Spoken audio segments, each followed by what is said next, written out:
We're on the road with our Community Voices Community Media Tour. We're in the Texas capital of Austin. I'm Amy Goodman. As fears of a possible worldwide pandemic of swine flu to continue to grow, the World Health Organization raised its pandemic threat level Tuesday, and WHO Chief Keiji Fukuda said a pandemic is a very serious possibility, but still not inevitable. Mexican health authorities confirmed 7 deaths, but put the suspected death toll from swine flu at 159 and said over 2,500 people have been sickened. New cases have appeared in cities across the United States and in Australia, Canada, Spain, Israel, Britain, and New Zealand. Suspected cases are being investigated in countries across Europe, Asia, and Latin America. With 65 confirmed cases in the United States, 45 of which are in New York, President Obama asked Congress for $1.5 billion in supplemental funding. The United Nations Food and Agriculture Organization, meanwhile, sending a team to Mexico to investigate claims that industrial pig farms were the source of the outbreak in humans.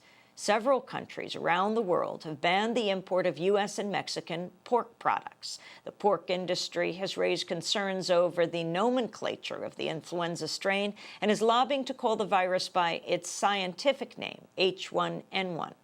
I'm joined now via Democracy Now! Video stream from Minneapolis by Robert Wallace, who's written extensively about avian influenza. He's a visiting professor in the Department of Geography at the University of Minnesota. He's author of the forthcoming book, Farming Human Pathogens: Ecological Resilience and Evolutionary Process. He blogs at farmingpathogens.wordpress.com. Welcome to Democracy Now!, Robert Wallace. Start off by just explaining, what is the swine flu?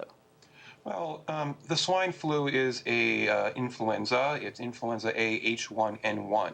The H refers to the hemagglutinin molecule. That's a molecule on the surface of the influenza that allows the virus to key into its target cell.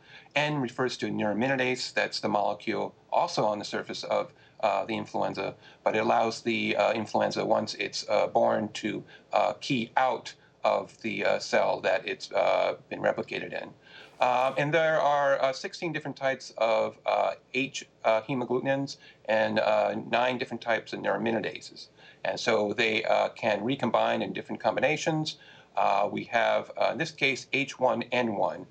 That was the pathogen that caused the 1918 pandemic, which killed 50 to 100 million people around the world. Since that time, descendants of that pandemic strain have become less virulent and become seasonal influenza that some of us are infected with from one winter to the next. This H1N1, excuse me, is entirely different in the sense of that it does have H1, it does have N1, but it also has genes from other organisms. So it's not just a human pathogen. It also contains genes from pigs, genes from birds, as well as genes from, genes from pig influenza, I should be very clear about that, and genes from bird influenza, as well as genes from human influenza. And this H1N1 apparently arose in Veracruz and subsequently spread from there. It spread to states nearby, up to Mexico City, and was able to get on the international transportation network and make its way across the world. Robert Wallace, you've called it the NAFTA flu. Why? Well, the swine flu, in some ways, the pork industry is kind of correct. Swine flu is a bit of a misnomer, but not in the way they think. Because of the reasons I stated, it's actually comprised of influenzas that have typically infected swine, typically infected birds, and humans. But the problem is that it puts the onus on the swine as being the cause for why this kind of influenza has come about. And it's just that is simply not the case. The swine are not in the driver's seat. They're not in a position to organize themselves into what are now cities of pigs that stretch around the world. We really have to go back to the livestock revolution. Before World War II, poultry and pigs were basically farmed in backyard operations across this country. So we're talking about poultry flocks of the size of 70 chickens. After World War II, all those independent farming operations were, many of them were basically put under one roof and increasingly put under the control of particular corporations, Holly Farms, Tyson, Purdue, and the geography of the poultry and pork changed. So while previously pork and poultry were grown across the country, it was now grown or they're now raised within only a few southeastern states here in the United States. After the livestock revolution, poultry and pigs were now being grown and raised in much larger populations. So we go from 70 poultry now up to populations of 30,000 at a time. So we have cities of pigs and poultry.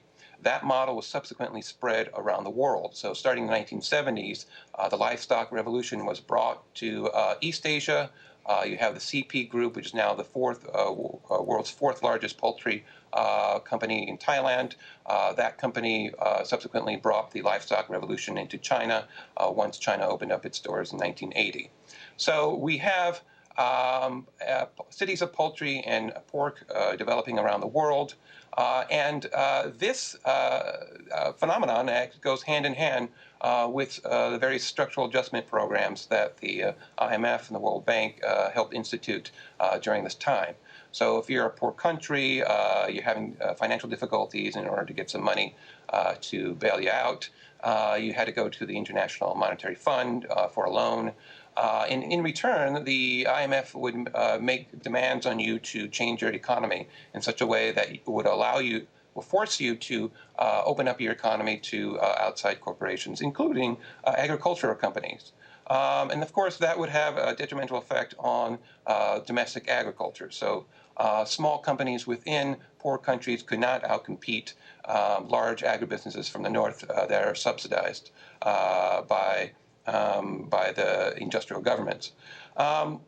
So they're not able to compete with them. So there's either must contract their labor and land to the companies, foreign companies that are coming into their country, or they basically retire out of the business and sell their land to